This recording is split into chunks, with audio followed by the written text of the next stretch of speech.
আসসালামু আলাইকুম everyone, welcome back to my channel Shabina's kitchen. আবার একটা রেসিপি নিয়ে চলে এসেছি। আমার আজকের রেসিপি আলু দিয়ে খাসির মাংস রান্না। এখানে আমি 1 কেজি পরিমাণে খাসির মাংস নিয়ে নিয়েছি। মাংসটাকে খুব ভালোভাবে ধুয়ে পরিষ্কার করে নিয়েছি। পেঁয়াজ বাটা দিয়ে দিয়েছি 1/3 কাপ, আদা রসুন বাটা দিয়ে দিয়েছি 1 টেবিল চামচ, লবণ দিয়ে দিলাম স্বাদ মতো, হলুদের গুঁড়া 1 চামচ, মরিচের গুঁড়া 1 চামচের চেয়ে একটু বেশি, ঝালটা যার যার স্বাদ মতো দিবেন, ধনিয়া গুঁড়া 1 চামচ, জিরার গুঁড়া 1/2 চামচ, কালো গোলমরিচের গুঁড়ো 1/2 চামচ, সাদা তেল দিয়ে দিলাম। খুব ভালোভাবে মাখিয়ে নিতে হবে। যে যেখান থেকে আমার ভিডিওটা দেখছেন প্লিজ একটা লাইক দিয়ে আমার ভিডিওটা দেখা শুরু করবেন। আপনার একটা লাইক আমাকে ভিডিও বানাতে আগ্রহ জাগায়। মেখে নেওয়ার পরে আমি এটাকে ঢেকে রেস্টে রাখবো আধা ঘন্টার জন্য। আপনার হাতে সময় থাকলে আরও বেশি সময় রেস্টে রাখতে পারেন। চুলায় একটা প্যান বসিয়ে তার মধ্যে দিয়ে দিয়েছি 1/2 কাপ রান্নার তেল, আরও দিয়ে দিব দারচিনি, এলাচ, তেজপাতা, লবঙ্গ। এটাকে আমি 30 সেকেন্ডের মতো ভেজে নেব।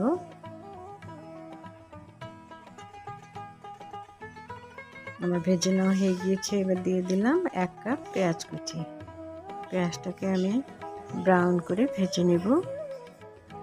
বন্ধুরা, আমার ভিডিওটা যদি ভালো লাগে প্লিজ আমার চ্যানেলটা সাবস্ক্রাইব করবেন, পাশে থাকা বেল আইকনটি প্রেস করে দিবেন, তাহলে পরবর্তী ভিডিও আপলোড দেওয়ার সাথে সাথে সবার আগে আপনার কাছে নোটিফিকেশন পৌঁছে যাবে। আর যারা যারা এর মধ্যে এই কাজটি করেছেন তাদেরকে অসংখ্য অসংখ্য ধন্যবাদ। আমার পেঁয়াজটা ভেজে নেওয়া হয়ে গিয়েছে। এবার এই মাংসটাকে আমি ম্যারিনেট করে রেখেছিলাম, সেই মাংসটা এবার দিয়ে দিলাম, নেড়ে চেড়ে দিচ্ছি।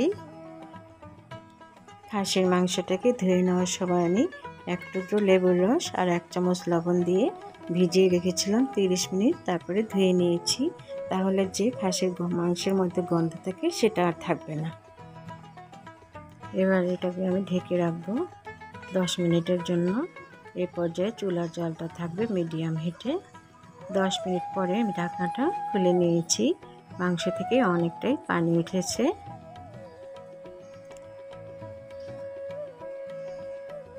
নেড়ে চেড়ে দিব।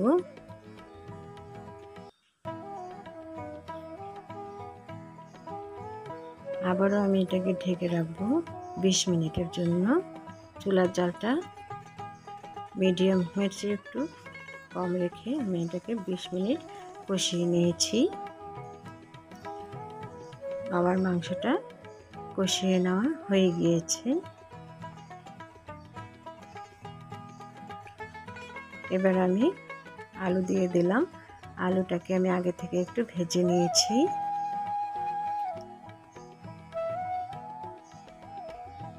আবারও আমি একটু ঢেকে দিয়ে এটাকে ভালোভাবে কষিয়ে নেব।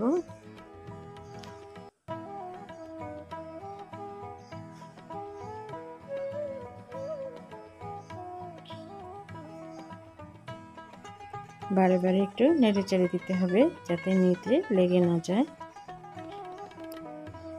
এর মধ্যে এবারে আমি 2 কাপ পরিমাণে ফুটন্ত গরম পানি দিয়ে দিলাম।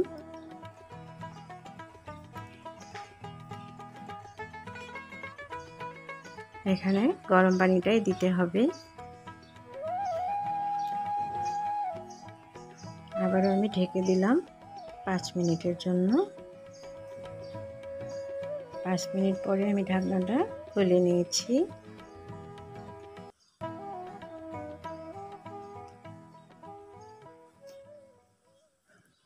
দিয়ে দিলাম আমি আস্ত কাঁচামরিচ 4টি।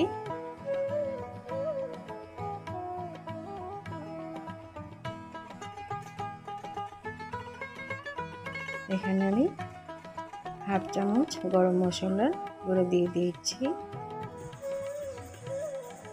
এই গরম মশলাটাকে আমি ঘরেই তৈরি করে নিয়েছি, আপনারা চাইলে বাজারের কেনাটাও ব্যবহার করতে পারেন। আবারও ঢেকে দিলাম। এবার মিডিয়ামের চেয়ে একটু কম জালে রেখে আমি আবারও প্রায় 20 মিনিট রেখে রান্না করে নিয়েছি।